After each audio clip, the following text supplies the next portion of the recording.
Nazdar, volám sa Martin, pracujem vo Zväze telesne postihnutej mládeže a mám na starosti koordinovanie 72 hodín bez kompromisu. Naša organizácia sa zaoberá hlavne neformálnym vzdelávaním a integráciou zdravotne postihnutej mládeže. Monumento no Planalto Central do país.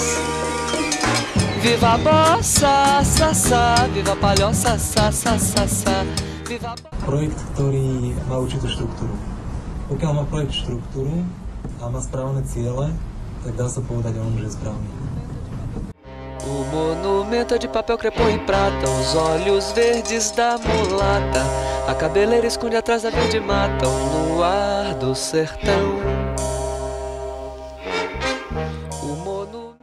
Tak bez dobrovoľníkov by sme množstvo projektov nemohli vôbec organizovať, pretože sa spoliehame na nich nielen čo sa týka nejakej fyzickej práce alebo pomáhaní pri samotných akciách, ale pomáhajú nám aj pri zháňaní sponzorov, pomáhajú nám pri medializácii, dokonca niektorí nám pomáhajú aj pri písaní samotných projektov.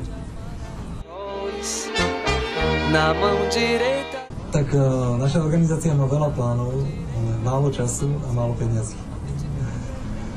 Ale určite vieme niečo zrealizovať, už máme premyslené veľké množstvo projektov, ktoré sme prispôsobili tak, aby boli vhodné na 72 hodín bez kompromisov.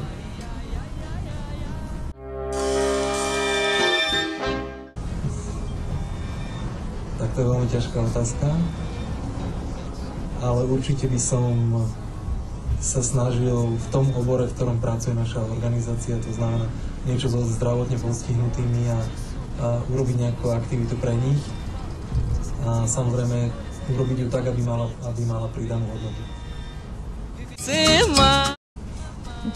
To netuším, lebo musia ostatní posúdiť, lebo som do seba vedomý na to, aby teda som si myslel o sebe teda, že ľudia o mne majú dobrú mienku. Ale neviem, ťažko povedať. Na túto otázku asi neviem objektívne odpovedať.